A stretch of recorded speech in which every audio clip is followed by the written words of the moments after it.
Blog Talk Radio. Hello, everyone. This is Chrism, and I'd like to invite you to a conversation about your Kundalini awakening experience. And before we get started with that conversation, there's a few announcements that I think we should be making. First of all is Santara. She is having some technical difficulties getting into the studio here. And so we're just going to carry on, and hopefully she'll be able to join us as soon as that's possible for her. In the meantime, we have a seminar coming up on the 18th, 19th, and 20th of October. This will be in Dublin, and for information, you can call Amelia Santara at kundalinimatters@gmail.com. So that's kundalinimatters@gmail.com. And she'll be able to guide you through that very, very simple process. I would like to congratulate those who have already made their arrangements to come, and I look forward to seeing all of you who are in Europe or who can make it to Ireland. Ireland is not that far away if you live on the east coast of the United States. So, it's what they call flying across the pond, I believe is how they term it. So maybe some of you on the east coast can fly across the pond over to Dublin and have a beautiful short holiday or long holiday in the beautiful country of Ireland. I think that, having been there, it's a beautiful, beautiful place. And one of the best things about Ireland, in my opinion, is that they don't tear down their ancient castles. They don't necessarily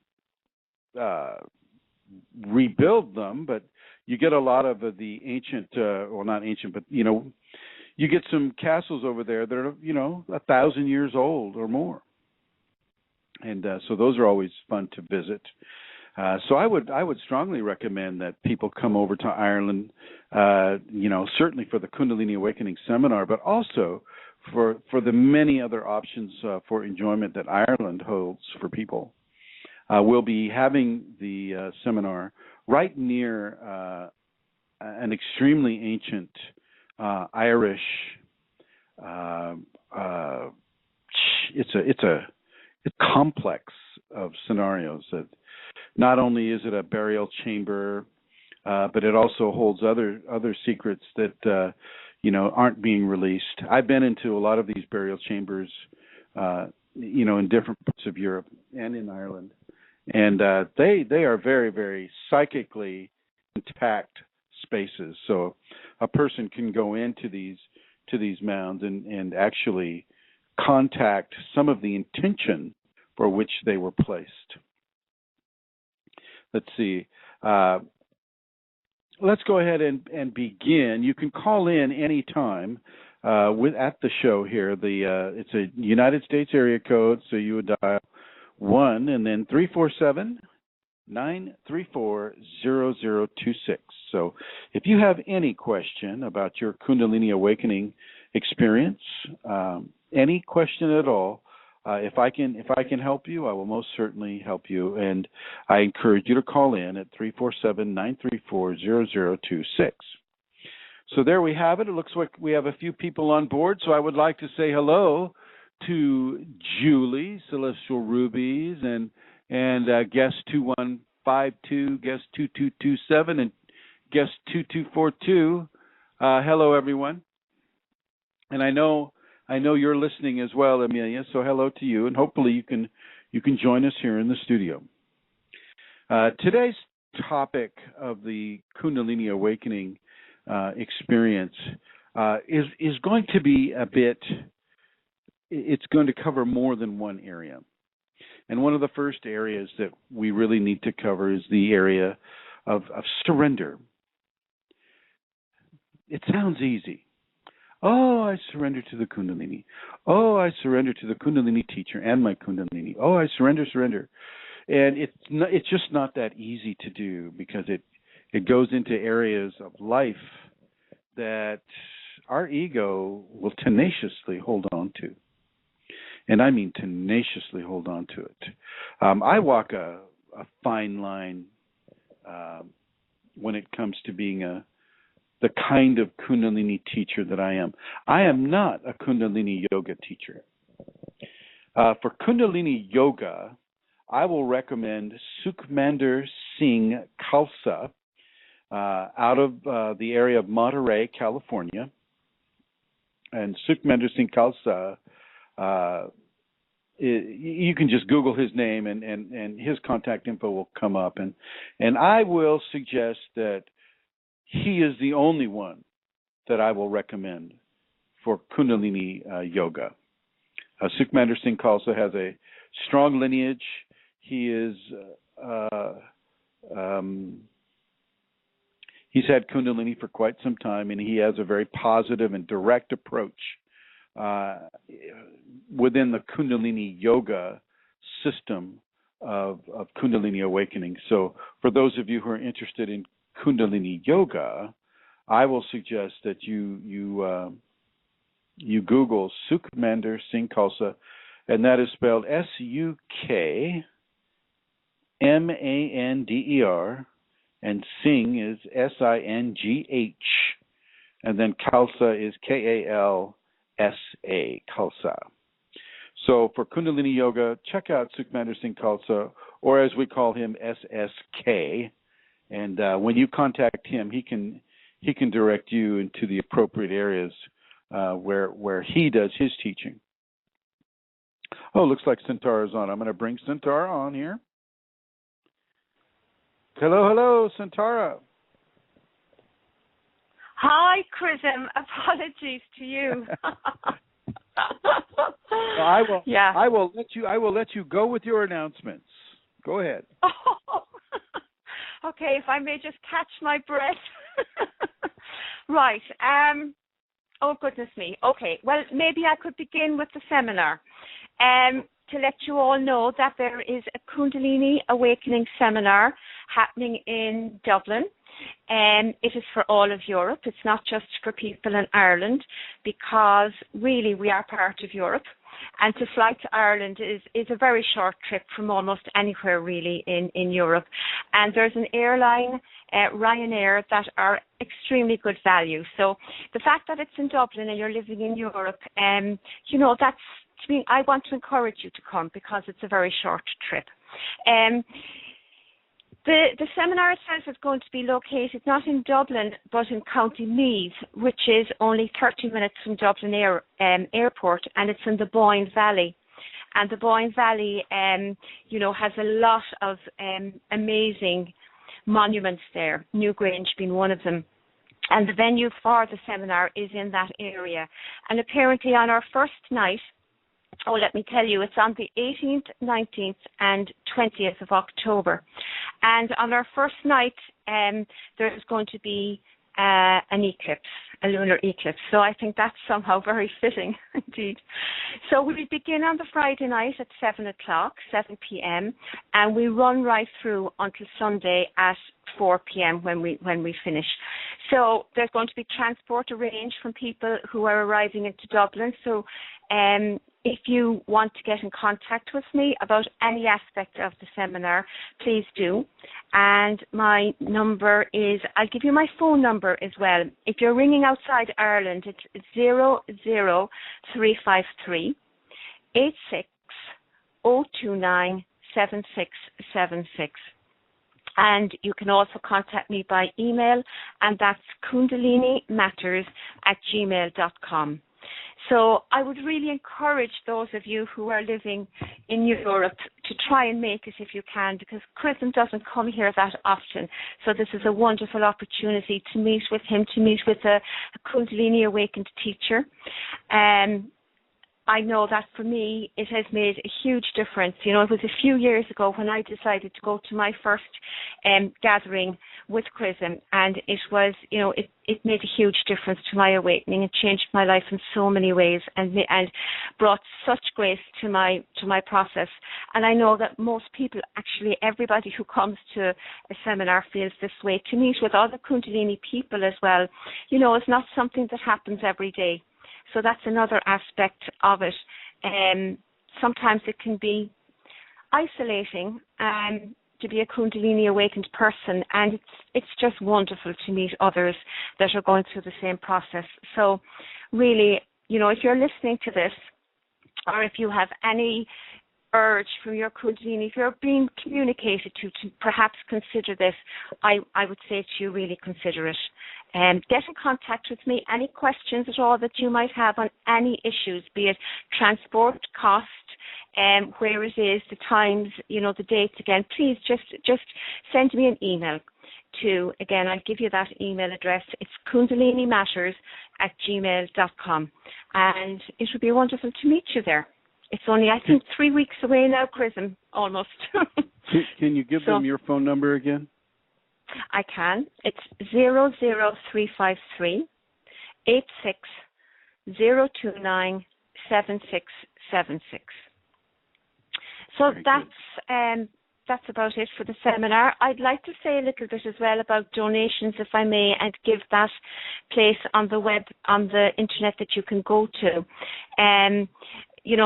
Please know that donations are given to Chrism for the work that he does, for his time, and they are never given as a purchase of divinity or of Shaktipat. It's always about supporting Chrism in the work that he does.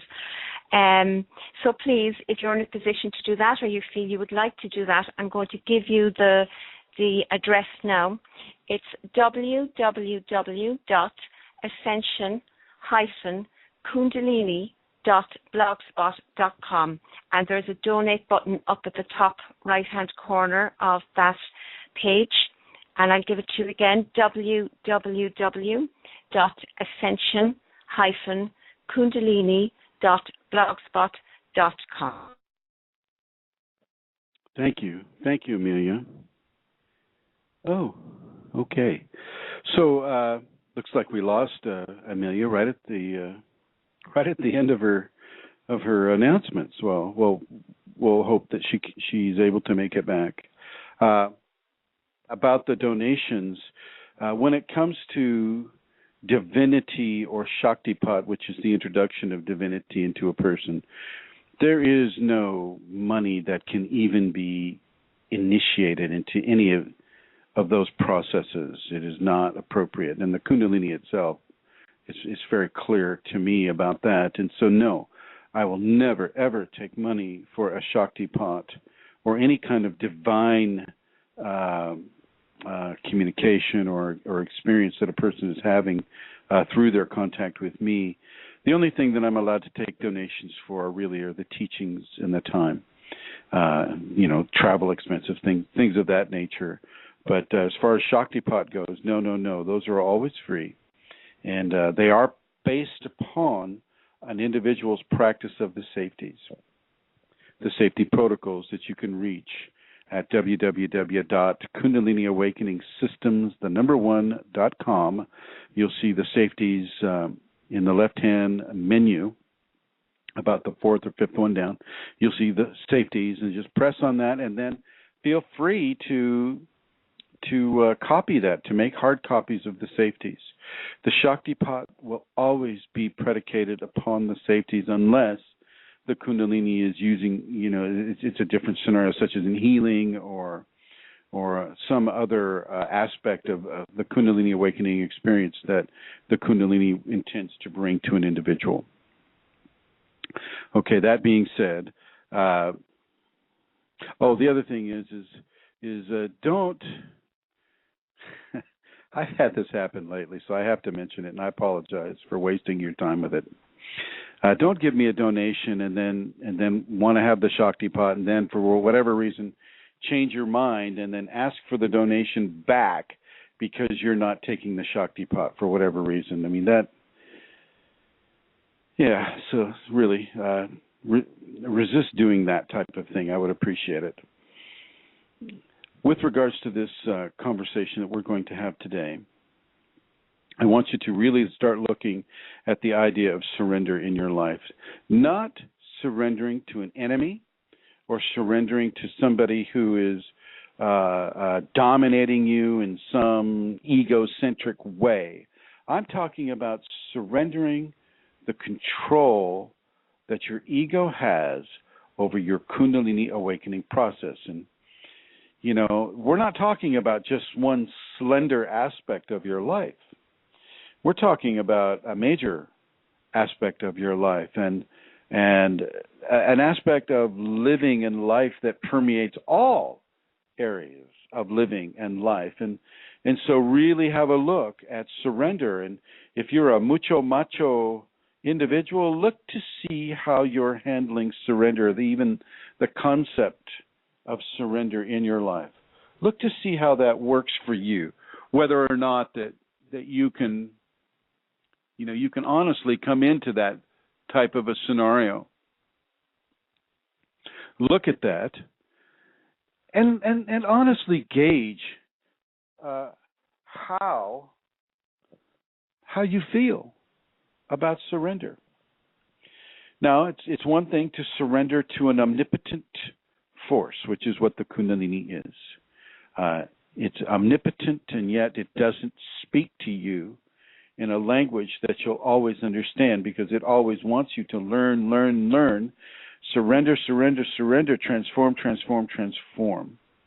And part of that transformation is learning how to receive the instructions from the Kundalini in the way that it gives it to you, not in the way that you're used to accepting information. So have a look at that. Looks like Santara's back here. Santara? Hello. Hi, Chris. Yes, my battery died. Oh, I see. Is there anything else that you wanted to say? No, there's not. Okay. All right, my dear. Thank you for the announcements.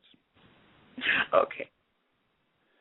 All right, so let's look at the idea of surrender. When I talk about surrender with you, I'm talking about complete and total surrender of the control of your life, of the processes of your life, the relationships in your life, the belief systems in your life, and your inner dialogue that you have with yourself, which is basically typically between you and your ego.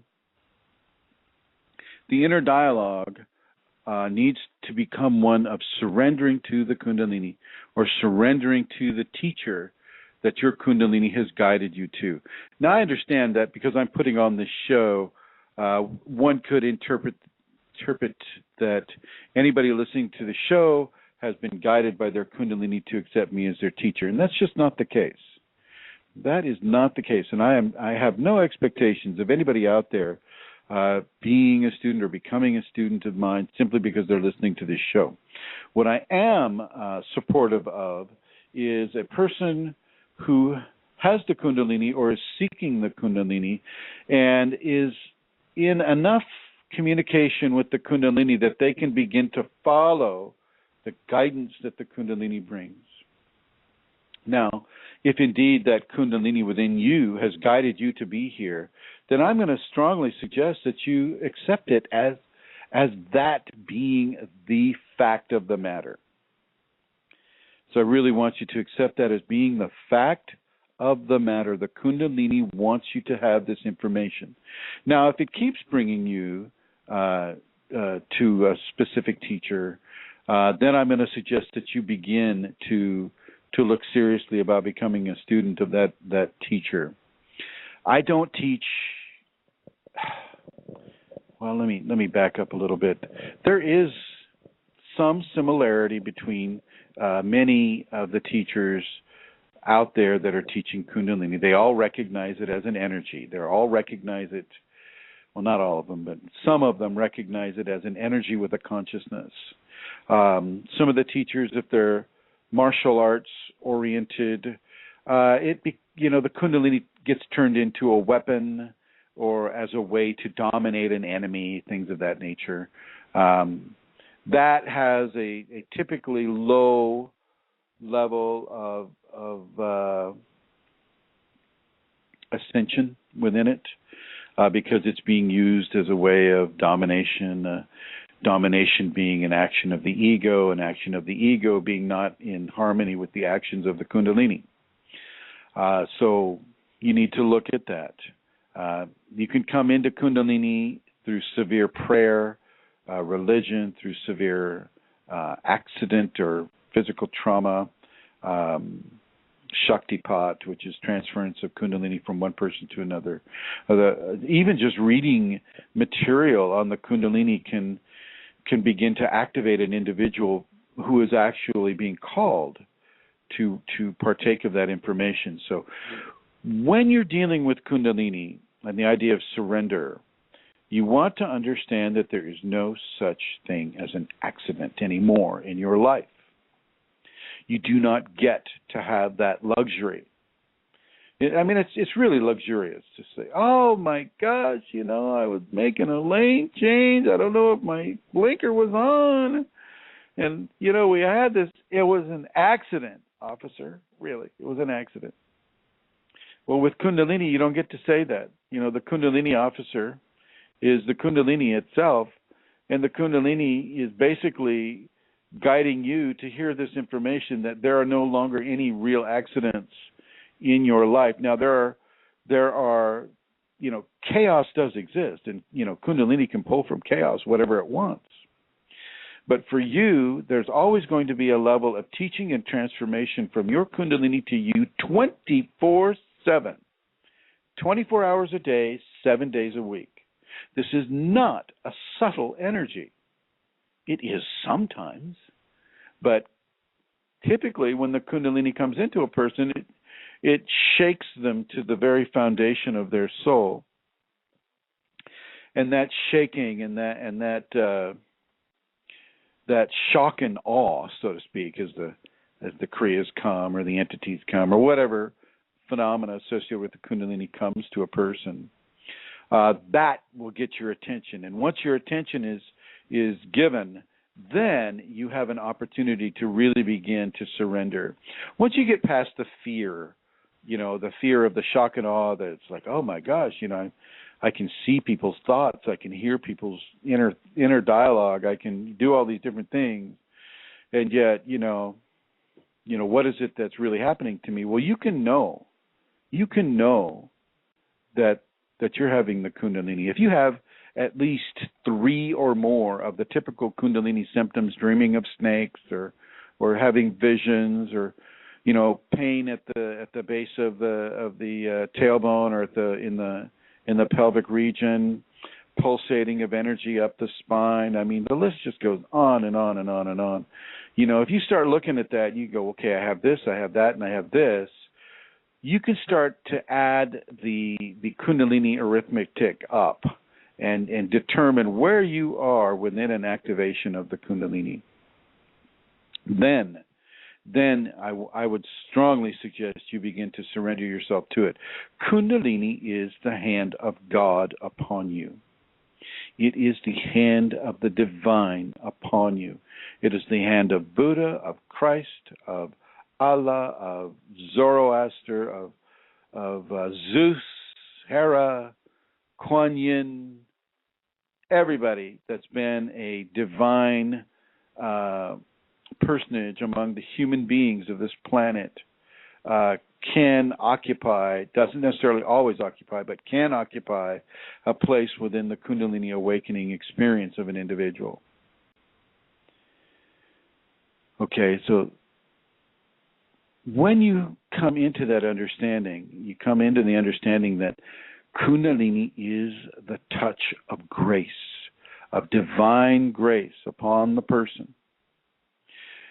Then you can begin to surrender to that. And then wherever that divine grace guides you to a teacher for yoga or Kundalini yoga, let's just say a teacher or the Kundalini in you is guiding you to partake in Kundalini yoga, okay? And so the Kundalini guided you to come to this or to listen to this interview today, whether you're listening in the archives, and hello all of you listening in the archives, or if you're listening live, as many of you are, and I see you. I can't read what you're writing. Yeah. So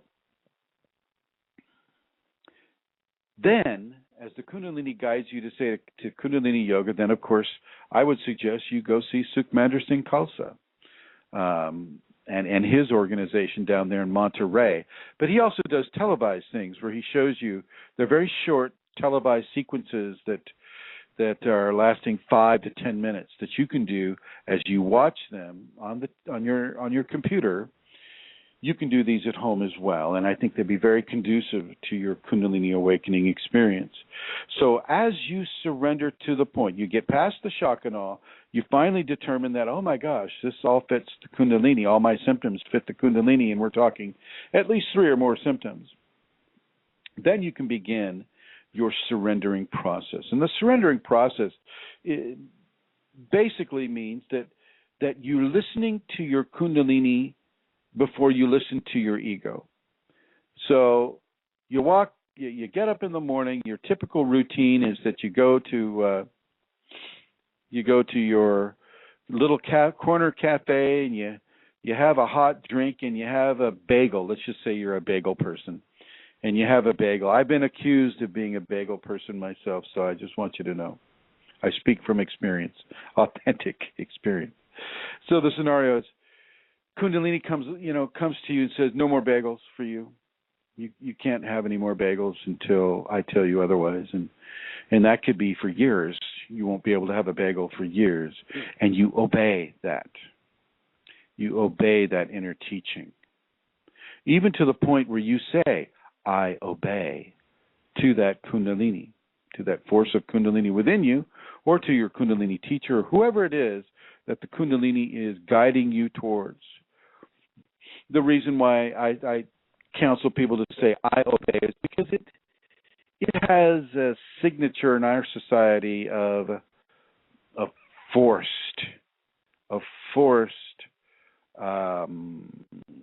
surrender to a person, or in the United States we have this strong history of slavery in the country, and the whole obey word has that patina of slavery around it. And the only reason I like to use it is because it is, in the States, at least the United States, there's a harsh aspect to the idea of saying I obey to anybody, okay? But for the Kundalini, it's a very, very good level of surrender, because really with the Kundalini, you don't have any other choice.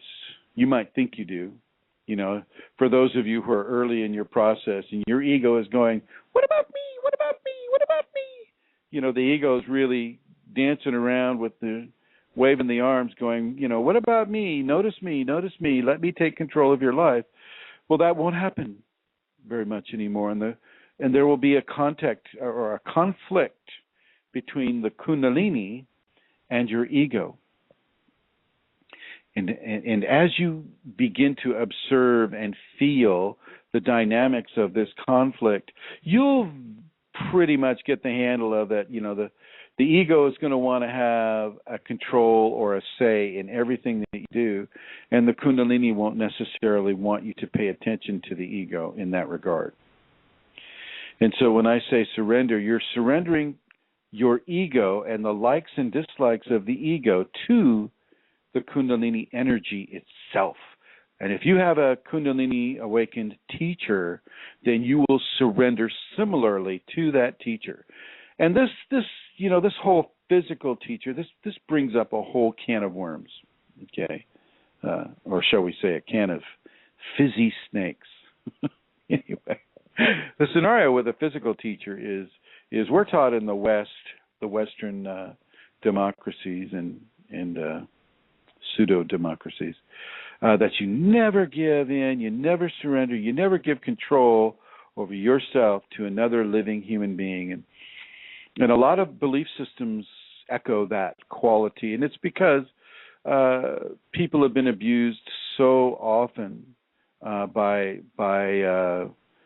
teachers or leaders, and so because of the frequency of that type of abuse, people are guided through different belief systems to stay away from any kind of corporeal or physical teaching system or teaching arrangement. But the Kundalini doesn't really care about your fears of being dominated by a teacher or abused. First of all, the Kundalini won't let that occur to you. number one. Unless you have that karma. And if you have that karma, then you're going to probably be abused in some other way before you even get to the awakened Kundalini teacher. Okay, that karma is going to have to be balanced. But with the flesh teacher, you have to understand that flesh teacher is also being guided and instructed by their own Kundalini into how to teach you, personally teach you. You have to remember that Kundalini is very unique to each person. It doesn't happen the same way to anyone. Just the same way that a person's irises or fingerprints or genetic blueprint are unique to that individual, well, so is the sequence of energetic transformation the Kundalini brings to a person. So is that just as unique as any kind of biometric measuring that our society is able to do at this point. Okay, and so your teachings within the levels of phenomena that you may be experiencing or you might experience in the future is unique to you. Now, kriyas are automatic positions that the body's forced to have as the Kundalini instructs it or flows through a person. So the Kundalini will take control of your body and give you pain if you resist. Similarly, if you disrespect or you decide to not follow your Kundalini's advice about a living teacher, well, then similarly, the Kundalini, there may be some blowback for you in that area as well. Many times with the living teacher, surrendering to a living teacher, people are having to really, really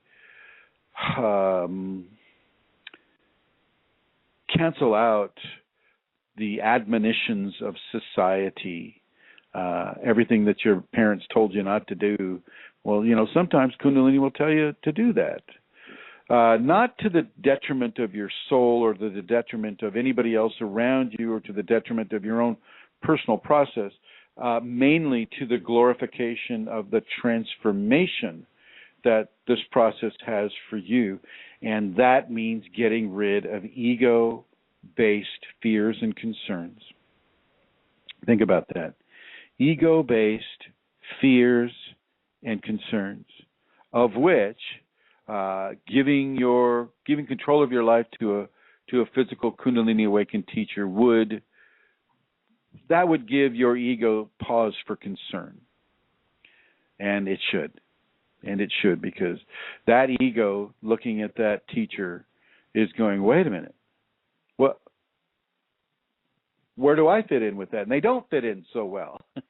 They fit in on the level of being retrained to listen to the Kundalini and to do as the Kundalini tells that ego to do. Okay? And that Kundalini within the individual is guiding that individual to a certain flesh teacher. A flesh teacher offers things that dead teachers or surrendering to an energy doesn't really give a person. A living teacher is the only thing that can give, or the only individual who can give levels of Kundalini the way that the Kundalini in some people want them to have it. They need to have the Shaktipad or the Praksipat, receiving Kundalini by being in proximity to an awakened teacher. And this is also, I think, some of the basis of Diksha is to just be in the presence and receive the blessing of that teacher as you're in the presence of that teacher. And this may be what your Kundalini awakening experience requires you to have and to do. And I'm going to suggest that you do it, not necessarily with me. You do it with the teacher that your Kundalini is guiding you towards, not your ego. Okay, sometimes you need to look at your ego and kind of go, okay, where's the ego guiding me to? Well, the ego is guiding me to, that teacher teacher number one over there. Well, I would suggest that you go away from teacher number one, because that's the ego pick. and you pick that which the Kundalini is highlighting for you to learn from. And that teacher may just have the quality of information that your Kundalini wants you to learn. And in my case, I'm very, very, very strong with surrender. This is the way I see it, is I've had to surrender 100% to my Kundalini. I have been forced through very, very difficult trial and error, mostly error in my case, to learn what it is to surrender myself completely and totally to the Kundalini. I live my life on the edge of what most people would consider a disaster. I don't have a steady home. I don't have steady transportation. I don't have health care. I don't have dental care. I don't have a steady work. I depend on these donations for food. And, throughout this whole thing, the Kundalini in me is saying, this is fine, this is fine, this is fine, this is fine. And just the same way that it will teach anyone how to surrender or how to come into the Kundalini in a way that the person is allowed to understand surrender, to experience surrender. I will suggest that everything is okay with you no matter what occurs. Kundalini doesn't try to get you to hurt other people. So if some entity is inside you calling itself Kundalini and it says, I want you to say something slanderous about this person or that person, that's not Kundalini talking. Divinity doesn't have those conversations with the individual. It doesn't. It will have a conversation saying you need to be forgiving, more forgiving. You need to be more tolerant, more patient, more truthful, less ambiguous. You need to do more exercise. You need to eat this food or that food. You need to pray or to meditate or to have sex or don't have sex. You need to get outside in nature. I mean, the Kundalini will talk with you about all these different levels of surrender, but it's up to you to do them. Some of it will be enforced. I can't say that it's all you, that you have 100% choice. You had 100% choice before you took the body that was going to have the potential for Kundalini awakening in this lifetime. If you're lucky enough to have that body, and you're lucky enough to be in the process of Kundalini awakening, you have no more choice. You have no more choice. Choices have all been made, and you are living those choices right now. Kundalini doesn't come to people accidentally. A lot of work, a lot of effort, a lot of prayer, a lot of meditation, a lot of right actions have had to take place in that person's spiritual evolution for them to even be able to reach for the Kundalini in this lifetime. And so for those of you that are reaching for it and that it has already reached, you have no more choice. I take that, but you have one choice. You can resist or not resist. If you resist, it can hurt you. If you don't resist, it can enlighten you. Now, to me, that's a no-brainer type of choice. But if I think back, 20 years, when I was in the fourth year of my awakening that I didn't know was an awakening, it can be traumatic, those choices. And in the fourth year of my Kundalini, I just said, forget this. I'm going to pay attention to what I like to do and what I want, and making money and having a wild social life and doing all these different things that a person would do. So for those of you who are hearing this teaching now, you don't have to go this route. You do not have to have that trauma. You do not have to have that level of difficulty given into your Kundalini awakening experience. You can have it much better. Take the teaching of surrender seriously. Give yourself 100% to the Kundalini. Talk with the Kundalini just the same way that you would talk with a close, dear friend or family member. Communicate with the Kundalini and allow that communication to signal your surrender to God as God in the divine form that God is, reaches into your body and begins to transform your body and transform your ego and transform your mind and transform the opportunities that the Kundalini awakened person receives within the early parts of the process. For those of you that might have a question about their Kundalini awakening experience, please call this number, United States area code 347-934-0026. And if you're outside of... We have a caller, person. Oh, okay. Sorry, we have a caller. Hello, caller. Hello. Marilyn. Oh. Hey, hello Marilyn. Do you remember me? Hi, I remember you. How are you? I'm okay. How are you? Very well, thank you. How may I assist? Go ahead. Go ahead, Marilyn, please. I have a few questions. I don't know if you want me to reintroduce myself to your listeners or not, but we did speak a couple of weeks ago. I had a major DNS after a major Kundalini awakening 20 years ago. It was a spontaneous awakening that came through another person, but he wasn't aware of it. He was unconscious of what came through to him, and it was a full-blown awakening to me. Just to remind your listeners, but one of the things I'm wondering about you, Chrism, is who was your Kundalini teacher, or was yours a spontaneous awakening? Spontaneous makes it all sound like it happened all at once. Mine did. Well, it can feel that way when you have an awakening, and it's accompanied by a spinal sweep, and you have this tremendous level of energy flow into your body, and it changes your mind, it changes your outlook on life.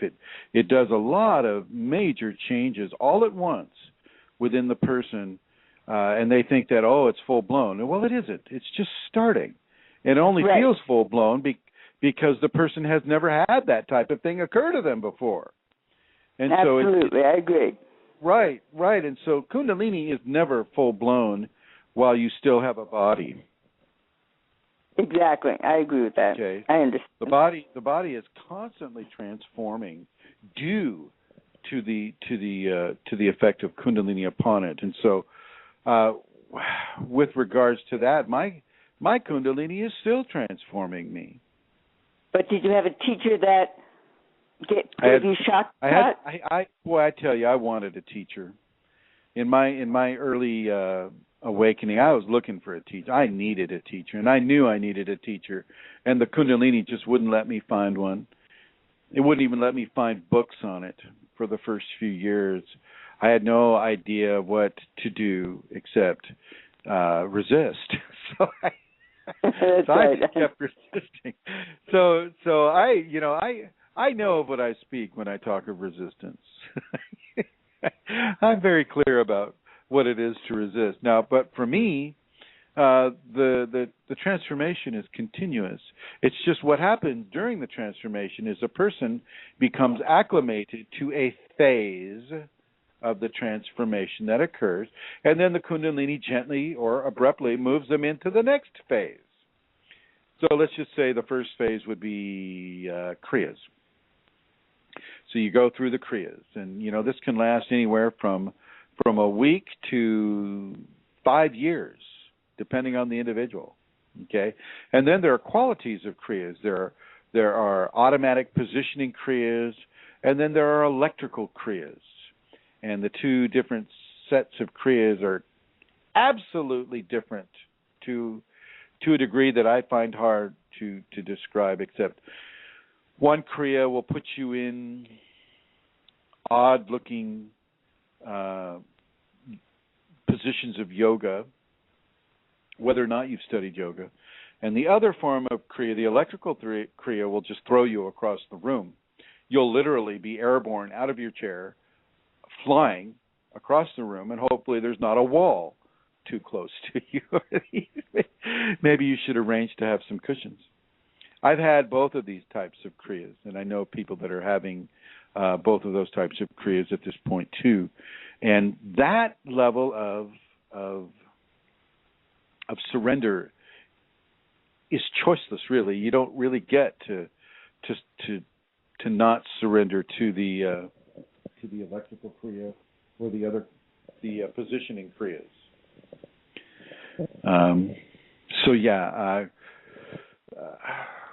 I didn't have a teacher until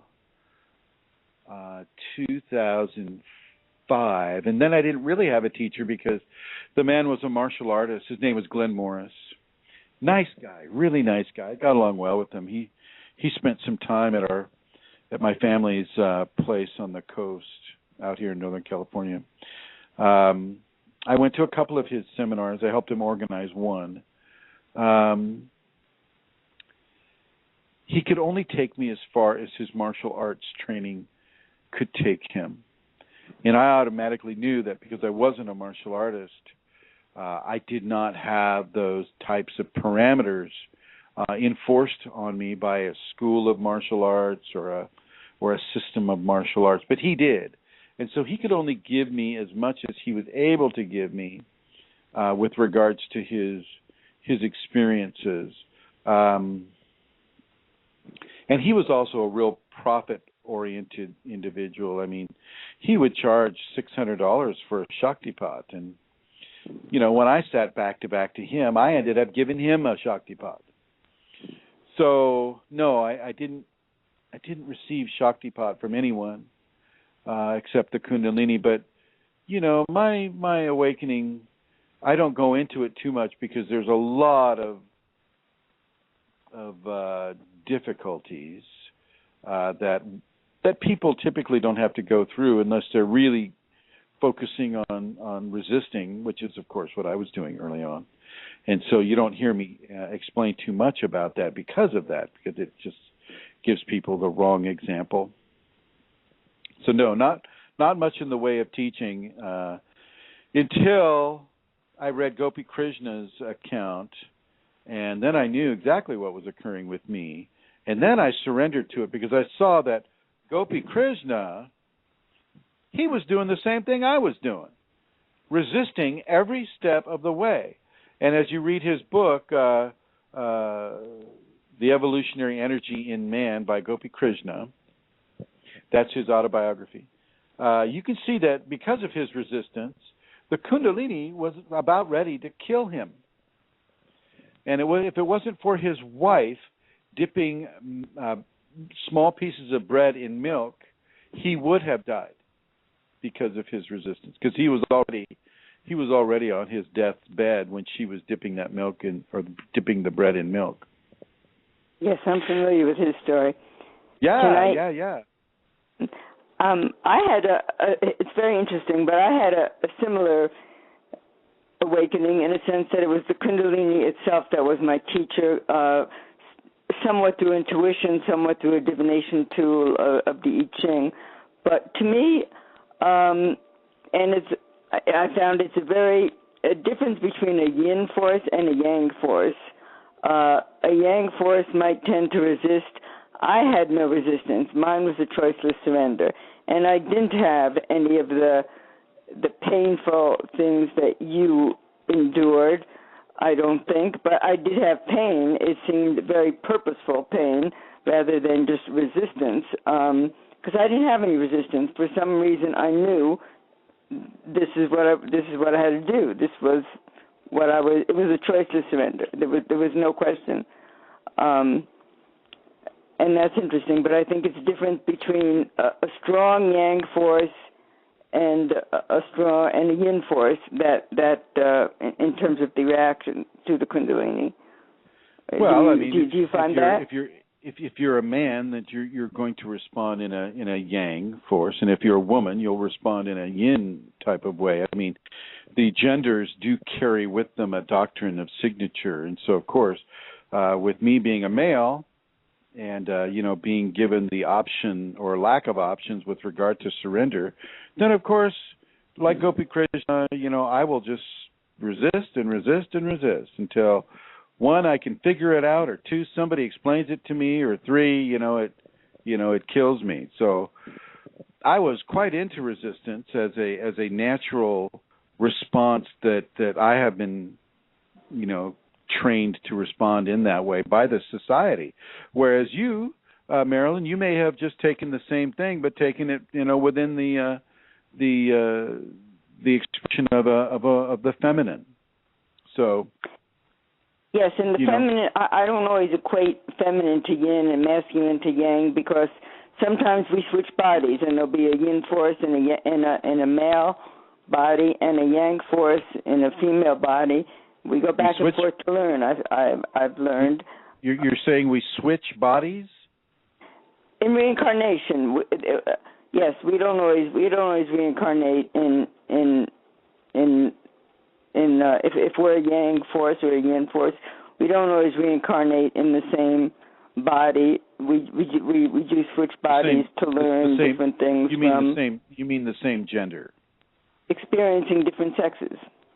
Right. No, I think we experience different sexes. I remembered a life of mine that I was a male, and a couple lives of mine that I was a male.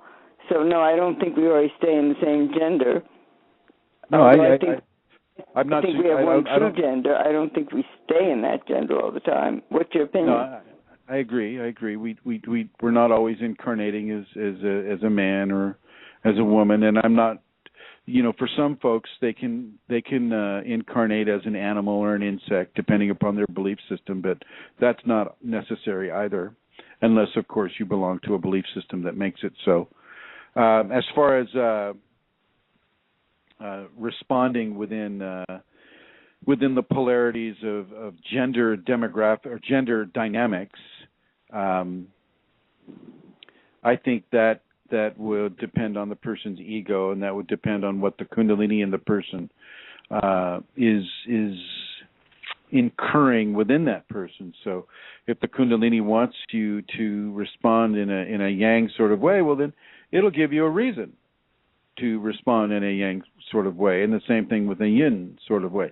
Yang, for those that are not familiar, means in a male way, and yin is in a female way, using the Chinese descriptions of sacred male, sacred femininity, yin and yang, as you would see expressed on the symbol of the Tao.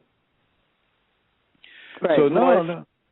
And receptive, more assertive and receptive in a sense, I think. One is giving and one is receiving, yeah. Right. Okay, we're together on that point. Yeah. Did you have other situations? I'd like to ask you another question, if you don't mind, about a recommendation you made to me.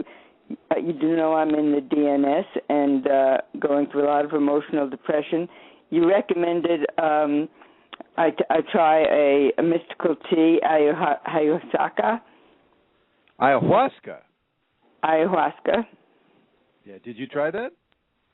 No, because I looked it up, and if you're taking anti-anxiety pills like I am, it could be deadly, according to some of the... If you're mixing, you never want to mix meds, So I would suggest that you get off the anti-anxiety pills first. I'm sure those are SSRIs. No, it's just Xanax. I can't sleep. I because of the whole what the Kundalini has taken me through. I cannot sleep without them now. Think about what you're saying. Ayahuasca has an MAOI in it, basically, which is an antidepressant, but it also contains a serotonin base, which I'm pretty much finding I'm allergic to. So I You're saying you're allergic to serotonin? Yeah. So you're allergic to something your body produces naturally?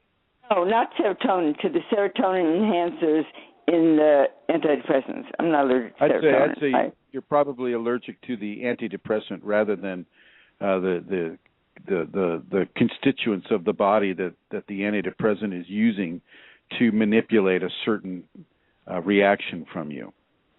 Right. The MAO just means it goes through the blood-brain barrier, and it can get through the stomach. It can go through the digestion process. So you don't want to take inhibitors if you're if it contraindicates the medicines that you're taking. Now, I'm pretty sure that you mentioned that you were on meds last time. I feel like I remember you mentioning something about Xanax. What I'm saying is that ayahuasca can really shed some light on a dark night soul, which is what we're using the acronym DNS to describe.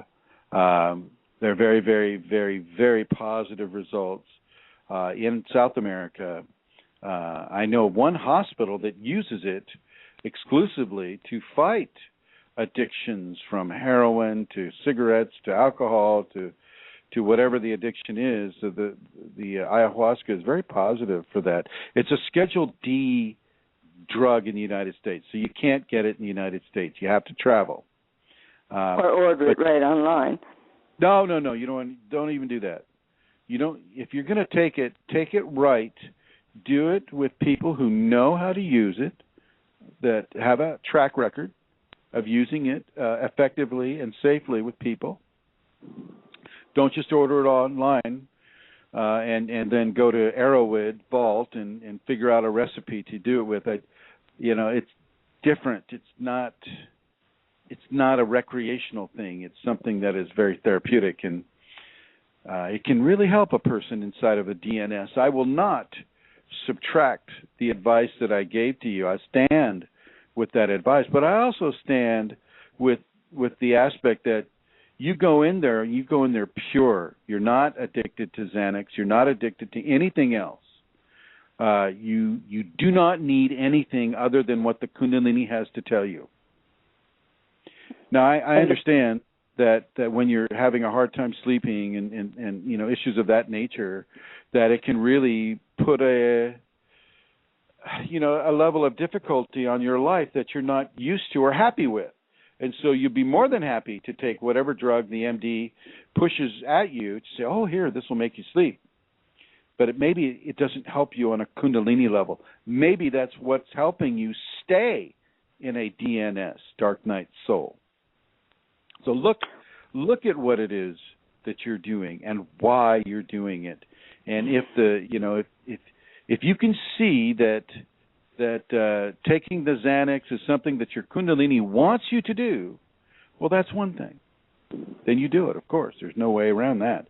But if it's something that you're doing to counteract a symptom that the Kundalini is giving you, well, that's you placing a control on the Kundalini. And that I will not counsel you to do. No, it's the first one in my case, I think. But I do appreciate when you first told me to recommend that I take ayahuasca, however you pronounce that. You didn't mention that I take it with should take it with experienced people, though I do respect that now, because it sounds like it could be quite dangerous on your ordering it on the internet and taking it on your own, which is what. Because you gave me no more direction at that point. It's a purgative. It's a purgative, so it makes you throw up. Okay, and so, people will start throwing up and think that they've ingested some sort of a poison. Okay, and that's just a basic thing. I mean, in South America, it's called La Purga, for that reason. And people begin to vomit energy. They vomit up things that the body wants to be released, or in your case, it would be your Kundalini is vomiting up energy that no longer serves the body anymore. And so you see a person having dry heaves. Well, if you can look with other faculties, you can see that they're not having dry heaves at all. It's a very productive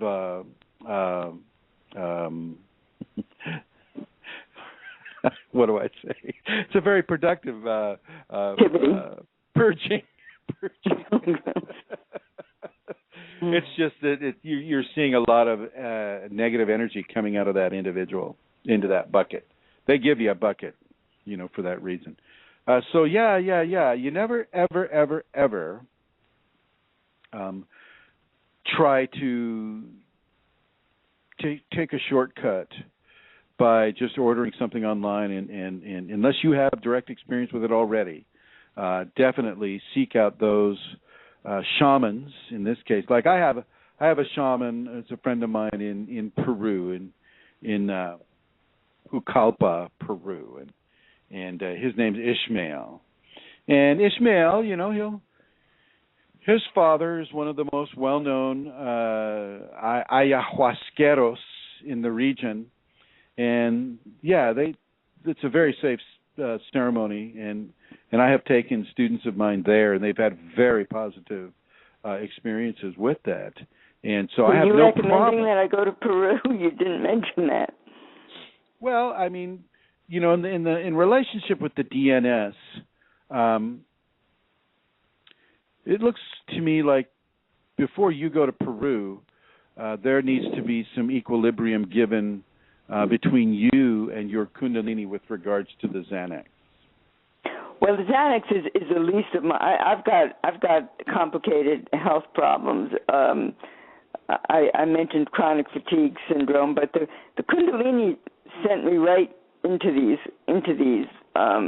health problems. I was under the Kundalini when I did certain things that caused this problem, and it was the Kundalini that took me here, and this is my DNS, and I don't know whether I am to submit to now, the physical problems I have from things that I did under the Kundalini's advice, or if there's a way out with ayahuasca, whatever that is, ayahuasca, or whether there's not a way out. What the ayahuasca will do is typically, now this is just a typical thing, is it will isolate issues in your life that you need to work on in order to make your life more profoundly acceptable to the Kundalini.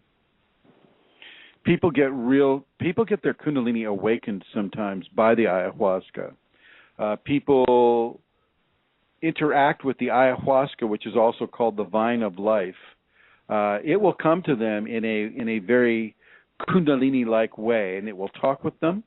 It will come as a snake, as a very beautiful, beautiful, bejeweled giant serpent, and that serpent will come right up to the person and start talking to them, telling them, if say somebody who's really wrapped in their ego, the bejeweled serpent would say something like, "You don't know everything. Why don't you step over here and try learning once in a while?" Literally, those words. Okay, the ayahuasca is a way for a person to bypass their ego and to directly communicate with their Kundalini.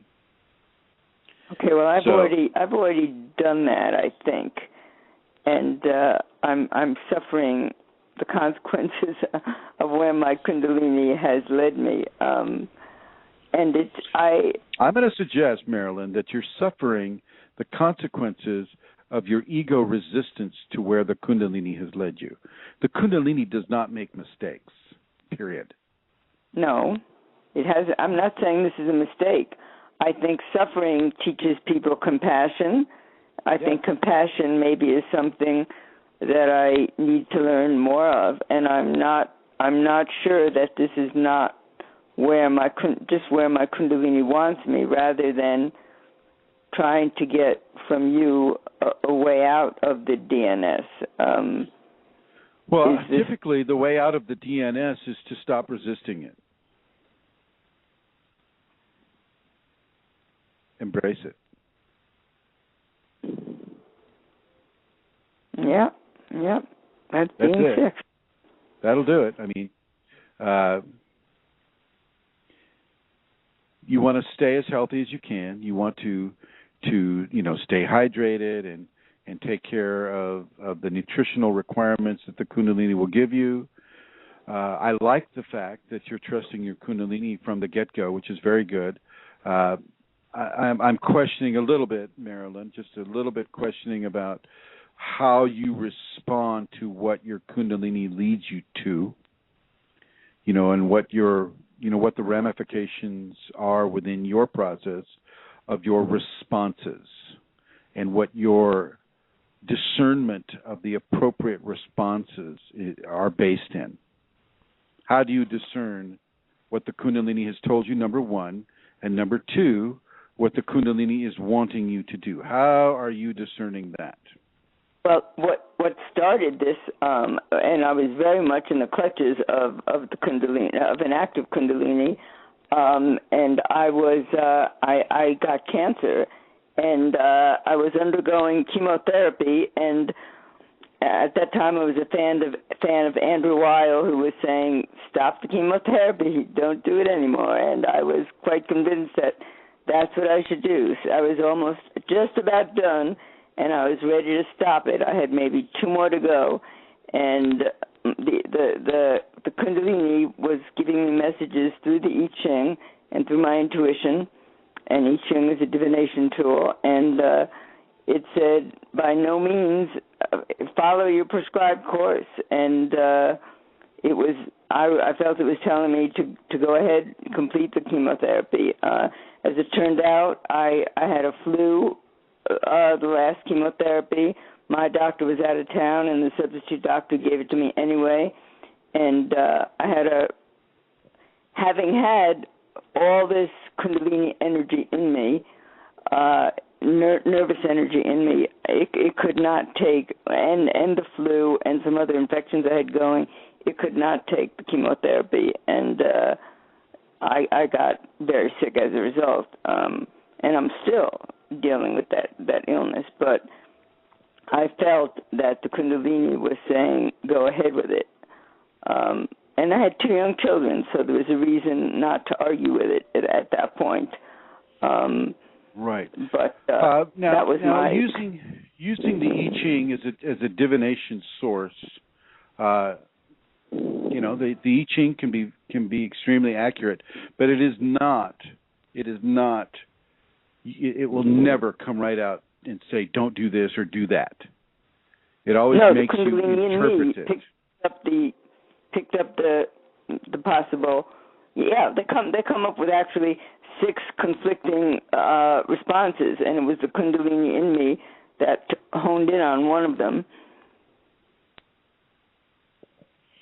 Okay, and so many times I found it was right on. Many times I could tell that was exactly what I was supposed to do. This one, this time, it told me I was definitely supposed to follow the prescribed course, and the medically prescribed course was to continue with the chemotherapy, whereas Andrew Weil was saying drop it. That would have been the resistant way to go, instead of just surrendering to, the Kundalini to the chemotherapy, and I did surrender to it, and I got very sick, which led to this DNS now that I'm experiencing. And I feel, go ahead. So you're saying that you surrendered to Dr. Weil over the other doctors, right? No, I surrendered to the medical establishment, not to the controversial Dr. Weil, who was saying don't do chemotherapy. It can hurt you. And the prescribed medical establishment was saying, you've got cancer, you do chemotherapy. And I had 2 young children, and through the Kundalini, talking through the I Ching was directing me towards the selection that said follow the prescribed course, and I did that, but not just with that. I mean, the I Ching helped guide me through the Kundalini process for the 17 years that it was active in me by explaining what was going on. What does it say about your DNS? You know, it stopped talking to me at that time. As the DNS is when I lost touch with the Kundalini seemed to go back into its abode. I couldn't trust my intuition anymore. Why couldn't you trust your intuition? Because it was lost. It couldn't. It didn't select. I mean, normally when I would, open the I Ching, it would give you 6 selections. One of them was kind of almost in red. It was just my intuition went right towards it. That was what it was saying. And now I can pick up the I Ching, and I can't. I get no lead on to it. I get no lead. Well, in a way, I think that's a good thing, because people have a hard time separating their ego from their intuition. And many times a person will call their intuition something that their ego has devised. And so it can be a very, very, very slippery slope when it comes to discerning between intuitive guidance and guidance that is influenced by the ego. Okay, because we have fears and we have concerns, and you had a couple of kids, and there's a lot of pressure on a person inside of that type of a medical context to follow the medical context within that. It could have been just as easily an intuition that said follow the prescribed course that Dr. Weil was prescribing. Okay, I mean, there's room for both opportunities at that time. There's definitely room for error if you're not in the Kundalini. If you're in the Kundalini, I don't think there's room for error, as you say. You can resist. To me, that's an error. Resisting the Kundalini is an error. And I made a lot of errors. I'm error expansive. So it's a good subject that you bring up, Marilyn. How do we discern what is ego, and how do we discern what is Kundalini intuition? Typically, the ego will be self-serving in some way. It will be self-serving in that it allows a person not have to deal with fear. It allows a person not have to deal with pain. It allows a person not to deal with discomfort. It allows a person to step away from those areas that the Kundalini may be giving the person for a very, very important reason. I get a lot of people coming to me about pain. Kristen, would you take the pain in my shoulder away? Or Kristen, I have lower back pain, or I have cancer, or I have a tumor, or I have these types of issues, and I get called to come to people to help them with those issues. And I respond, especially, of course, when the Kundalini, is positioning me in order to do that for other people. But to discern Kundalini from ego is basically look at the fruit of what the answer of the person is going to be. So, for instance, if it's a medical thing, let's say, doctor says he wants to amputate my foot because of the necrosis that's there, and the pain, the neuropathic pain that's occurring, and it doesn't seem to be getting better, and I've got type 2 diabetes, and and so the doctor wants to amputate my foot. Let me check with my Kundalini here. Foot amputation. And the ego's going, no, don't let him cut your foot off. Okay. The ego's yelling, don't let him cut your foot off. And the fear that amputation can bring, or cancer, or AIDS, or any kind of a severe medical situation can blind a person and deafen a person to what the Kundalini wants them to do. Okay, so you will make the choice not to get that foot cut off, and the gangrene, may kill you.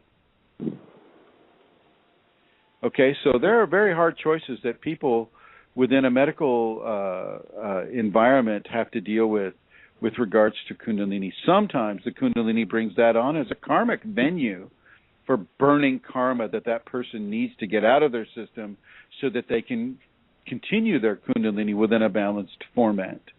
With you, Marilyn, and the DNS, Dark Night Soul, well, I can kind of see an obvious picture of the Kundalini taking away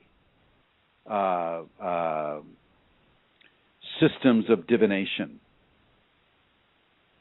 Basically saying no more divination here. This may not have been the best option. No more divination. Let's just bring it straight from the Kundalini, the divine, to Marilyn and see how she goes with it. And only you, Marilyn, only you know how you have gone with this, and whether you are in fact resisting the Kundalini by virtue of wanting more comfort, or you are surrendering to the Kundalini no matter what, and trying to change your response to life in a way that is conducive to the Kundalini furthering itself within you. I would have to choose the latter for you. If in my limited understanding of your situation, Marilyn, I feel that you are actually reaching out along a vector of approach that your Kundalini is going to find quite favorable, and that your DNS has light at the end of that tunnel. That's what I'm feeling and seeing with you. And it's not because my ego is saying, oh, Marilyn, I want you to be better. It's not like that at all. It's just over the years I've learned how to go into a neutral space and see what the Kundalini wants for a person. And I see this is where you're drifting at this point. And I do feel it is a drift. You're drifting into areas of discernment that the Kundalini wants you to understand. And so, here you are talking about Kundalini with a person that has a very specific way of interacting with the Kundalini. And in this case, it's going to be complete surrender to the Kundalini. Here, if the Kundalini comes to you in your dreams tonight and cuts through that Xanax fog and comes to you in your dreams and says, oh, run away from that Chrism teacher. He's the worst. He's the worst. Read about him on the web, whatever. And then I would say, well, yeah, you might want to find a different teacher or a different person to listen to.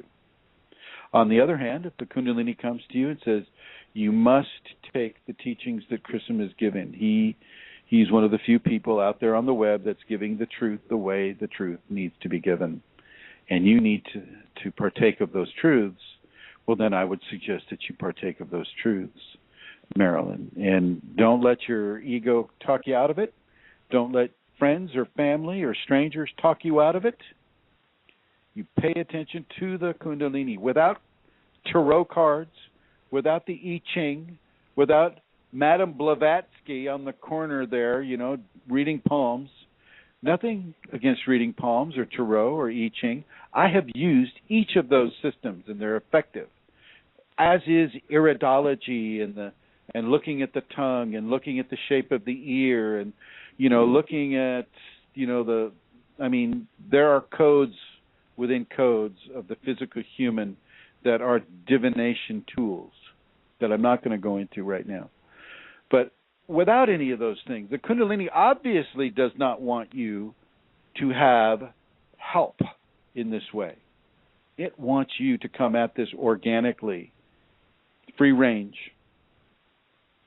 And literally, I mean free range. It's giving you free range. Okay? Follow your intuitive guidance, not the guidance that allows you to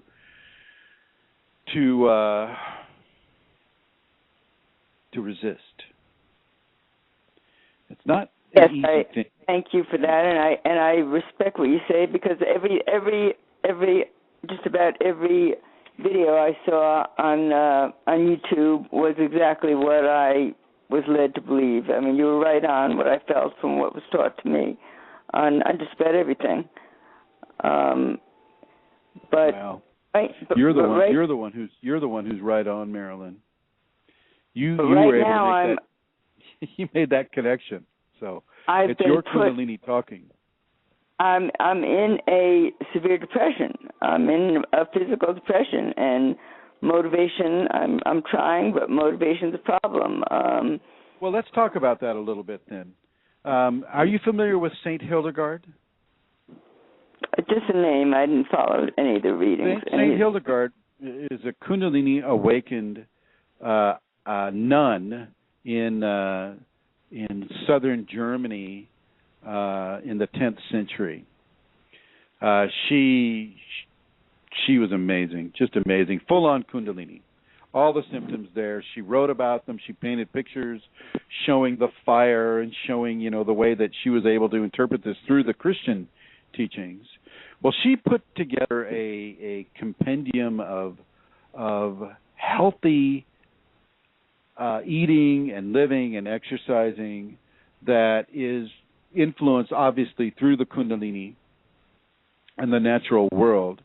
And I have one of my students has done an extensive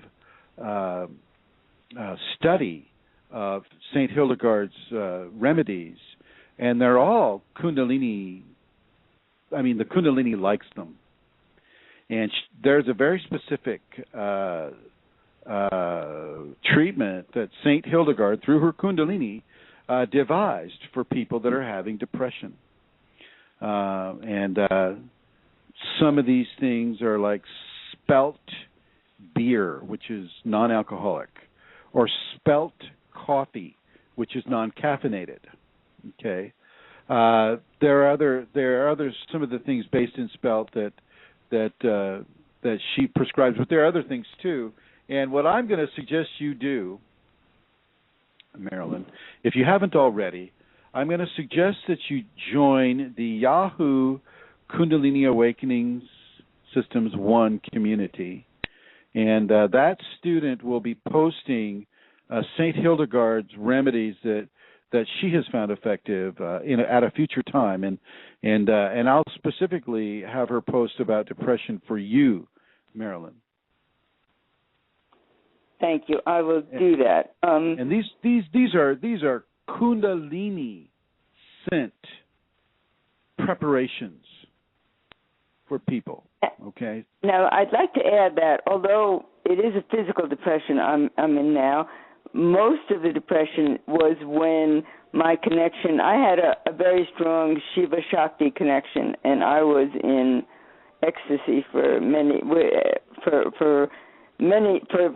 full year, and then in a just very content cocoon of love, unconditional love, between these two forces within me for 17 years. And it was when they left that the depression, I don't know if it's the depression is the physical depression that started actually more recently, or the depression that started when the union of those two forces and the feeling of unconditional love surrounding me left me. I mean, I know the forces aren't gone, but my awareness of them is gone.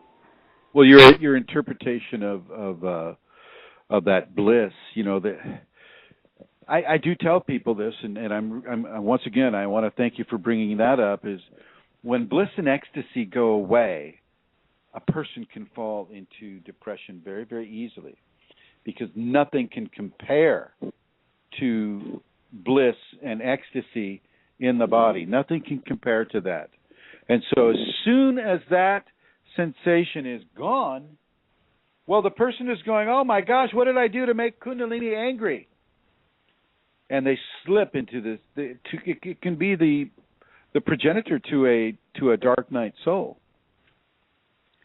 Okay, dark night soul. So I will suggest that is probably what slipped you into it. Undoubtedly. That's a very, very long time to have bliss and ecstasy. It became more of a blissful serenity. The ecstasy left after 9 months. It was more of a blissful serenity, a real loving. That's a very, very long time to have ecstasy. Ecstasy is best taken in small shots. Yes, mine was a very unusual awakening. It was almost impossible to find anything historically other than Gopi Krishna, who had a resistance to it rather than surrender, as you say, who had any kind of an experience that was like mine. Although I did recently find a woman who is, I guess her name was Dorothy Walters. She's out here on the West Coast, yeah. I tried to get in contact with her, and she was sick and retired, but she had a long-term Kundalini, although not as long as mine by any means. But she did describe a lot of what I experienced. She experienced it not for that long, but mine had a purpose, and it took me on that purpose. It took me out of a marriage that wasn't working.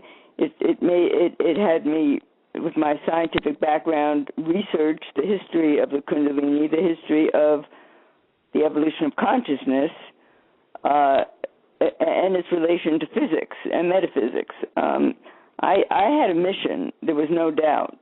And when I finished the book, when I finished the mission, is when the marriage of those forces left me and propelled me into the DNS. Maybe so. As far as propelling you into the DNS, I'm not, 100% positive of a linear relationship. I would also suggest that the lack of that bliss or ecstasy within you can propel you into the DNS. It's not them doing it to you so much as it's a natural occurrence. For you to have and hold such strong divine emanation from you, there are certain things within you that need to be readjusted. There are certain attitudes that need to be changed. There are certain levels of understanding that need to be transformed. There are certain levels of surrender that need to be obtained.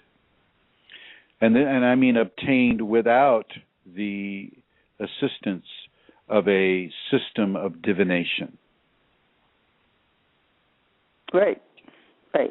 So I think that brings us up to date with you, doesn't it?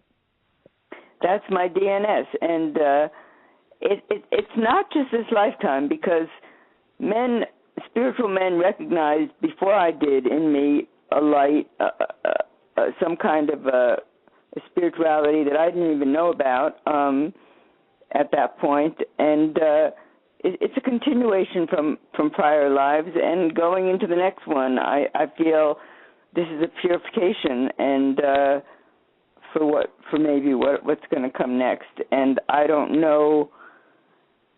I don't see the light at the end of the tunnel this time like you do, though. I don't see it happening till maybe the very end. I could see the compassion I'm developing from suffering so much, but I may have to develop deeper compassion from deeper suffering.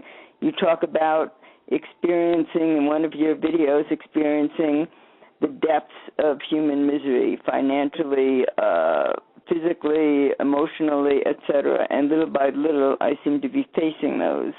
And I don't know that I don't have to go deeper in those to be able to get the full amount of compassion that a person can actually have. I don't think with Kundalini, a person is touched by divinity or touched by God, and as that touch actuates a transformation upon the physical and etheric anatomies of that person, their ability to have greater quantities of love and compassion and tolerance and patience and discipline are increased quite a lot. And so I would suggest that if you are indeed being led into areas of greater compassion, that you will have and hold those greater levels of compassion, or you wouldn't be allowed to go there. Your Kundalini, your Shakti Shiva are still massively in charge of your process. Their absence just gives your ego something to hang on to with regards to abandonment, issues of being abandoned. And you have not been abandoned. You just are not being given the same dynamic in teaching that you've received in the past, i.e., being given the option of divination.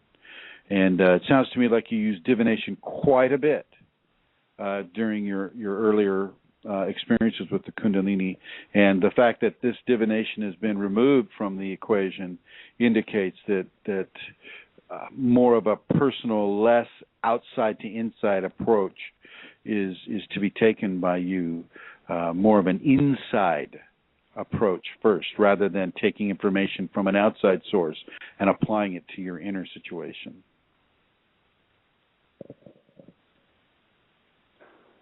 I still don't see the light at the end of the tunnel. Well, you may not. You may not be allowed to see that light.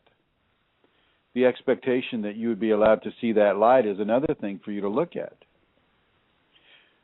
Why should you be allowed to see that light if you're not allowed to use divination, or what purpose of you not seeing that light is actually helping your equation rather than hurting it? Maybe for you to see the light, you would see the light and interpret that as the end of the DNS, when in fact you may not be scheduled for an end of the DNS, in the timeline that you would expect. Maybe your right. DNS has more to teach you. Right, but it does bring up then more fear, which I try to combat with, it's only one life. It doesn't really matter which way it goes. The next one could, this one can matter. go very badly. It does matter, Marilyn. It matters. Every life, every expression matters. Yes, Your it life does matter, but it doesn't. You have to take a more eternal viewpoint in terms of what you're learning. I mean, I may have to learn the depths of the various areas you mentioned this lifetime in order to be able to do whatever I have to do next lifetime. I mean, it's every. I just want to make the point. Every lifetime is hugely important. It is a divine gift. Having life itself is a divine gift. And so you can't minimize the importance of life or a lifetime. This is the only life that you will ever get, being the person you are right now. So you don't get to repeat this. Okay? Marilyn, the person who she is, this is the only time she gets to be this person. Then I want out. Well, that's a choice that you have to make. But I'm going to suggest that you won't continue to think along these lines. That I feel that you're going to be able to come into a greater level of appreciation of what's occurring for you. And buttressed by the experience of having Shakti Shiva joined within you for almost a year, that's a long time for that to occur. So no accidents. And it's no accident that you're having the DNS the way you're having it, and that you're looking at suicide as a possible cure-all, and it's not. It'll just set you back, and you'll just have to do it again. And think about that. Think about these 17 years that you would have to do again. The 17 years were good. It's the past 2.5 that are bad. And yes, I've thought about that and rejected it, and your video came at a nice time. I mean, even though I rejected it, your video was a nice reassuring one on the Kundalini and suicide, just in terms of the turmoil I was going through and wanting out, even though I had decided that I didn't want to come back and do it again. So I wasn't going to take that choice. I can totally relate to you on that level. Absolutely. I don't want to have to come back and repeat any of it. Okay, just keep going forward and forward. And the Kundalini, because this is like the second or third time I've had it in a body. It'll follow me through death, and it'll reincarnate with me again, as I require it or as I choose to come back into a body in order to help other people have it, which is basically what's been happening. So, Marilyn, now I hope this has given you some comfort, some level of information that can be helpful to you. It has, and I want to say that I ordered your movie on the Kundalini, the one that you worked on, and I really, really enjoyed it. I was just so pleased to see something like that in video, in a movie format, in a public format. I was ecstatic to see that. I did, if I'm not monopolizing this too much, if you don't have too many questioners waiting, I did have one question about that movie. And sure, what you got? What is it? I didn't see the one-to-one. I understand why you did it this way, but the one-to-one relationship that you seem to match up between out-of-the-body experiences and Kundalini. I know out-of-the-body experiences is something that people have experienced more commonly than Kundalini, and they can relate to. And if that's why you made such a one-to-one match, I can see that. I don't see an exact one-to-one match between an out-of-the-body experience and a Kundalini awakening. Out-of-body experiences are precursors often to a Kundalini awakening experience. The idea that we can see ourselves sleeping. I've had plenty of OBEs, so I have that reference point. When you see yourself sleeping, well, that looks like you're dead. You're trained to feel that, well, okay, when I die, then I'm gonna leave the body, I'm gonna float up to heaven. Well, if you're floating up and you turn over and you see yourself sleeping there on the bed, well, many people are gonna say, oh, I guess I'm dead. And off you go. And then, of course, you wake up the next morning and you're not dead. There is no one-to-one comparison ratio for Kundalini versus an OBE. They're apples and oranges. They're just apples and oranges that happen to have similarities. They're both fruit. They both have seeds. They both grow on trees, things of that nature. An OBE is preparing the person to realize that they're more than their physical body. And so it's like a preschool for Kundalini, because when you have Kundalini, well, then there is something more to you than just a physical system. With the OBE, not only are you able to see that you are more than your physical body, but you're also able to interact often with different spiritual consciousness or entities, which I never suggest, but it happens a lot. And in my early experiences with the OBEs, I was gifted in a way, because if you read Robert Monroe's work, and I suggest people do, it's called Journeys Out of the Body, Robert Monroe. He would be helped by just hands. Just a pair of hands would materialize and help him. And that way you see no face, you see no body, you don't see anything but the hands. And this is what happened for me as well. The hands would appear and they would grab me by the shoulder, or, they would take me to an experience that I needed to have in order to mature spiritually the way, I was being guided to mature. And if you look at the separation sequences between the the OBE and the Kundalini. The separation sequence is very similar.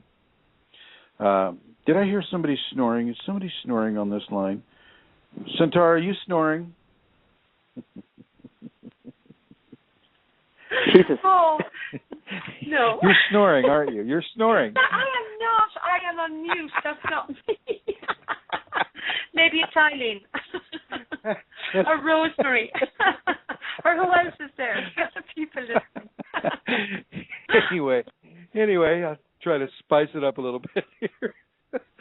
The separation sequence, when the spirit is leaving the body for an OBE, has one-to-one comparison with spastic kriya activity, i.e., you feel a lot of energy in the spine. You can feel that the body is shaking. There's a level of vibration that goes from the head to the toes and back and forth into a very strong frequency. A person can hear a loud noise or a thunder. There are different mechanisms that the body uses to communicate the OBE separation sequence to the individual. And this allows a person to realize that, oh my gosh, there's some very powerful energy in my body when I try to OBE. These are what I'm feeling. And so, yeah, although it doesn't prepare you directly for Kundalini, it prepares you for the idea of Kundalini awakening in the body. And you're correct. Most of the people that have OBEs will not have a Kundalini awakening experience, but some of them will. And some of them go right into it. I think in my case I must have had the OBEs in a prior life. I don't have anything like that this time. And I think that may be the case that you say it is preparing them, but again, I see one life and the next life as a continuum, and maybe it's a preparation for the next life when they will have a Kundalini awakening. But well, this life is definitely a preparation for the next one. But try not to be so linear. Try not to think of this life as A plus B equals C. Okay, because you don't know the extent of your karma or how far back it goes or what you need to do. Okay. I'm finding out, and I don't like it. Well, watch this level of divination that you have about collecting information that, we can call that information unsecured information. Okay. I don't suggest people with Kundalini go to palm readers, tarot readers, rune readers, or mediums, or any. No, I would strongly. But if they can do it they might find that they have a suddenly awakened ability to read them, the divination tools themselves, which is what I found. No, I'm not discounting that, but I'm also looking at the level of ego involvement there. You have to find a place to go neutral so that your ego doesn't jump in and flavor an interpretation. Right, and that would depend, I imagine, on the strength of the Kundalini awakening at the time. No, not necessarily. You have to make the choice that you're not going to allow ego to ruin an interpretation, and that is a choice that you make. Now, sure, the Kundalini is there, and it's watching you go through your options, but it may not be controlling the choice you make in your options.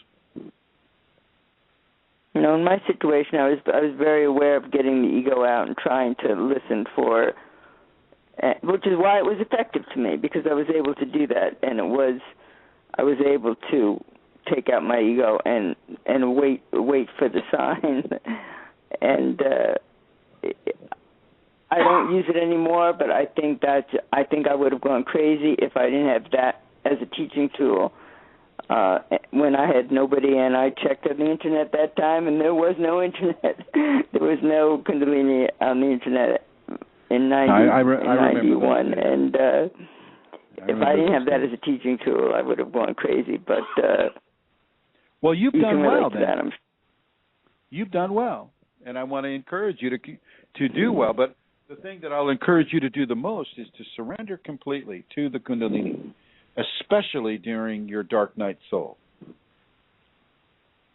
Try to get off as any of the meds as you can that your doctor and you decide that you no longer need. See what you can do to mitigate that level of resistance. If you don't sleep, maybe you don't need as much sleep. CFS, chronic fatigue syndrome, is often a byproduct of resistance to the Kundalini. Okay. And same goes for fibromyalgia as well, which I hope you don't have. I did. It's gone.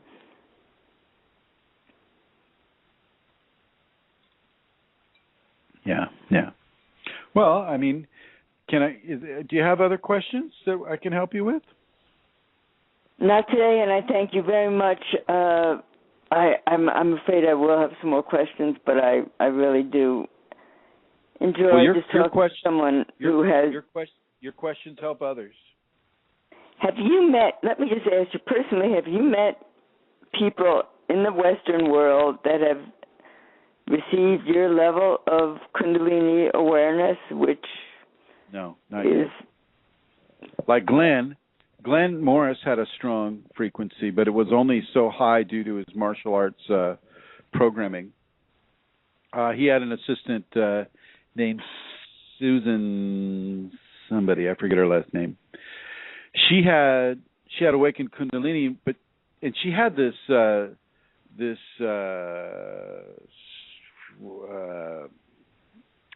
what's the word?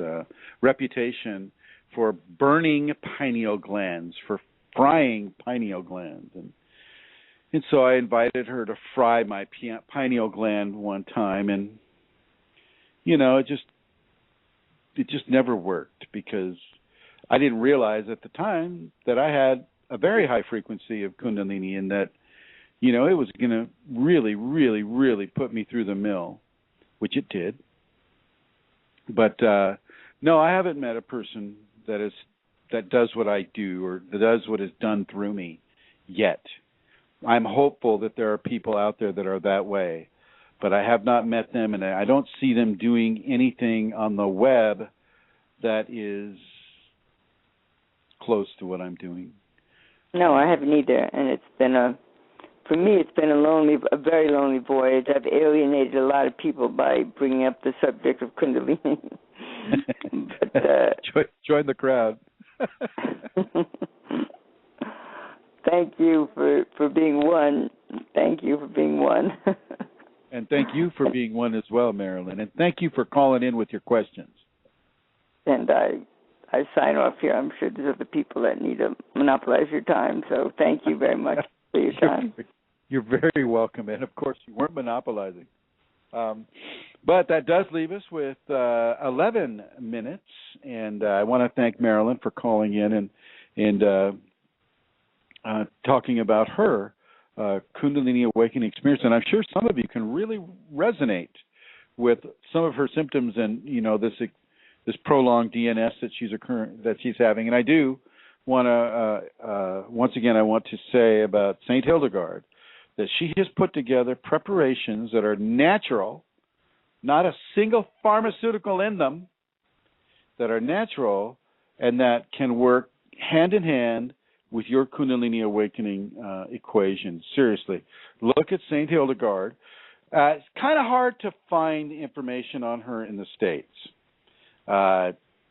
More so in Europe. So for those of you that will be coming to the seminar in Dublin, I'll be talking about and showing you some of St. Hildegard's products that's, for depression or for, any of the Kundalini awakening symptoms that the human body may resonate with without resisting the Kundalini equation. That's the real caveat here. When you take the Hildegard nutrition, you're not resisting your Kundalini. It was built by a Kundalini awakened person for people that were of a very, very strong spiritual nature, if not Kundalini active.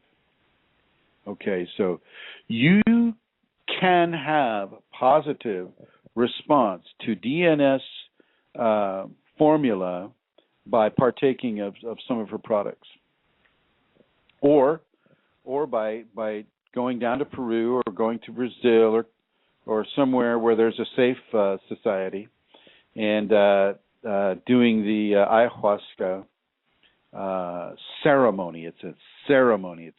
It's a deeply spiritual, religious ceremony that the people do with the ayahuasca, and it just makes so much sense from a Kundalini perspective. I have done the ayahuasca myself. I did it in a way, of course, that I never advise people to do it. And it's for me, it was all Kundalini phenomena that I was experiencing with it. And this is also reiterated by some of the students that went down to Peru with me. First, we went to Brazil to John of Gods, and Amelia Centara was with us there, weren't you, Centara? I was indeed. I didn't get to go to Peru though that time, so maybe in the future, Chrism. Yeah. If you have a DNS. But yeah, and so after John of God, and seeing how he's working over there, we went straight over to Peru, and then we did about a 3-day fast prior to the ayahuasca ceremony, and people had very, very positive experiences with it. So I'm not going to say do it here in the United States, because of course it's a Class D drug because of the DEA and them not understanding what it actually is, or choosing not to understand. But you can go to Peru, you can go to Brazil, you can go to probably most of the countries in the South America, and you can find people that have been practicing with the ayahuasca for thousands and thousands of years. I could go into this, but I don't think we have the time on this program. Maybe on another program, if people are interested, I will do a program strictly on the ayahuasca, and we can go from there. It looks like, well, I'd like to say hello to Eileen. Eileen, I'd like you to come online here. Hello. Hi, I'm here. Hi, everybody. This is Eileen Lauro, and she's been with Kundalini Awakening Systems pretty much ever since it started. And so, first of all, Eileen, I'd like to say thank you for the support and the helpfulness that you've given to many, many, many people over the years as the ambassador of our program for the public. So thank you for that, Eileen. You're welcome, Prism. It's been a pleasure. Well, I would also like to introduce Eileen as the person responsible for getting the CDs out. I have a CD. It's a sacred CD. It was put out by the Kundalini. You can hear and feel the Kundalini within it. And Eileen, can you go ahead and give the details of what the CD is all about? Yes, I will. The CD is called Kundalini Sacred Music. There are 7 songs on the CD, as well as about a 20-minute discussion of the safety. The music was written by Shakti through Chrism, and I use it personally as a meditative CD. If you're interested in receiving this or purchasing it, you can send me an email at eloro55@yahoo.com. That's ELORO55@yahoo.com, and I will send you the information. One thing I want to say about the safety discussion, I listen to this tape or the CD often, and every time I listen to it, I learn something new. And I have heard it many, many times, and I've read the safeties many, many times, but there's always a little something different that's given on this CD. So if you are interested, send me an email at eloro55@yahoo.com, and I will tell you how to proceed. It's $15. That includes shipping in the U.S. Overseas, it's a little more. It depends on the country. So I'll be glad to give you the information. Well, thank you, Eileen. Okay? Thank you. You're welcome. Thank you very much. Thank you very much for that. You're welcome.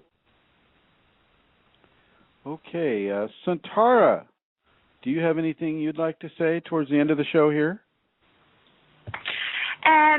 If I could again, Chrism, I'd like to just say a little bit about the seminar, just give the details again. It's happening in Dublin on the 18th, 19th, and 20th of October. If you have any inquiries, contact me at kundalinimatters@gmail.com, or you can phone me on 00353. Let me say that again, 00353 86-029-7676. And we begin at 7 o'clock on the Friday, and we go right through until Sunday at 4 o'clock. So do contact me for details about that. That's all. And I'd just like to say thank you as well to Marilyn for ringing in, because I think what she has brought up and the conversation between the two of you is very helpful indeed for, I'd say, loads of people that are listening. And I would also Marilyn. like to thank Marilyn as well, and all of you, Rosemary, Eileen, and everybody that's on the thing. Let me see, we have Julie still here, and a few other folks. Looks like they're still here. Matter of fact, I will be talking about the ayahuasca next week. So if there's anybody interested in hearing a Kundalini teacher's take on ayahuasca ceremonial usage, tune in next week at 3 o'clock on this day. I would like to thank Amelia Santara. I would like to thank Eileen Loro, Glenn Ola for putting up the website. I would like to thank all of you for listening live, Julie and many of the different guests with all their different numbers. Thank you for listening live. I would like to thank the Kundalini, Shakti, and Shiva for making this program available to you. And I would like to thank Amelia Santara and her family for putting up the money and arranging for this blog talk radio system to relay this information to you. So thank you, everyone. Thank you. And I will talk with you about the ayahuasca next week this time. Bye-bye.